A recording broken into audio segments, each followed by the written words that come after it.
Kerala special எரிசீரி recipe எப்படி செய்யறதுன்னு பார்க்கலாமா?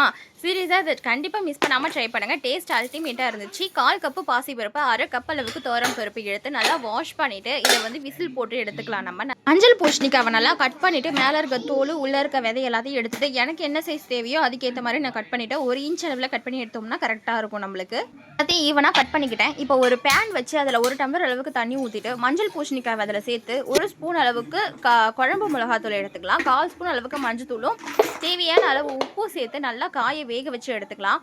காயும் பருப்பும் வெந்ததுக்கு அப்புறமா ரெண்டுத்தையும் ஒன்றா சேர்த்து நல்லா கொதிக்க விட்டு எடுத்துக்கலாம். இப்போ தேங்காய், சோம்பு, சீரகம் இதெல்லாம் நல்லா அரைச்சி அந்த எரிசேரி கொதிக்குது இல்லையா, அதில் வந்து சேர்த்துக்கலாம். இப்போ 1 ஸ்பூன் தேங்காய் எண்ணெய் விட்டு கடுகு உளுத்தம் பருப்பு போட்டு பொரிஞ்சதுக்கு அப்புறமா 2 வரமிளகா சேர்த்து நல்லா பொரிஞ்சிடும். அதுக்கப்புறம் தேங்காய் துருவி வச்சுருக்கோம் இல்லையா, அதையும் அதில் சேர்த்து பொன்னிறமாக வறுத்து நம்ம எரிசேரியில் கலந்துக்கலாம். இதுக்கு அப்புறம் பெஸ்ட் காம்பினேஷன். கண்டிப்பாக இது ட்ரை பண்ணுங்கள். டேஸ்ட்